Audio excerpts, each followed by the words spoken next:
Hi అండి, welcome to Nanduri Gayatri YouTube channel. ఇవాళ ఈ వీడియో వచ్చేసి గోధుమ పిండి స్వీట్ చపాతీ అండి.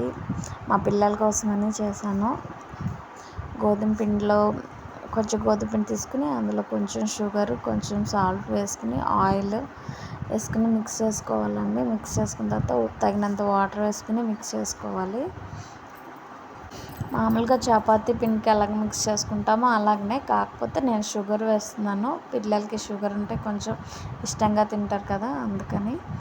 తర్వాత కొంచెం పిండి వేసేసుకుని ఇలాగ ఒత్తుకోవటమే. కొంచెం హీట్ అయిపోయాక పెనము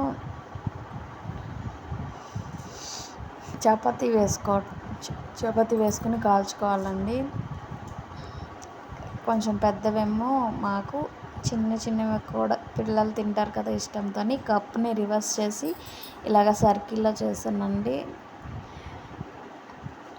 మా పెద్ద పాప అయితే పెద్దవన్నా తింటుంది, కానీ చిన్నదానికి ఇలాగ వెరైటీస్ అన్నీ కావాలి, అందుకని ఇలాగ చేశాను. సేమ్ అంతే, కొంచెం ఆయిల్ వేసుకుని వేపుకోవటమే. లైట్ స్వీట్నెస్ వస్తుందండి, చాలా బాగుంటాయి. పిల్లలకి ఎప్పుడైనా ఇలాంటివి చేసిస్తుంటే వాళ్ళు కూడా ఇష్టంగా తింటుంటారు. Thank you. ఇవాళ నా వీడియో నచ్చితే లైక్ చేయండి, షేర్ చేయండి, నన్ను సపోర్ట్ చేయండి. ఇదిగోండి, ఇక్కడ జస్మిత పాపకి ఇస్తే తిని ఎలాగుందమ్మా అంటే బాగుంది అని తలూపుతుంది. తర్వాత సూపర్గా ఉందా అని అడిగితే చూపిస్తుంది. Thank you.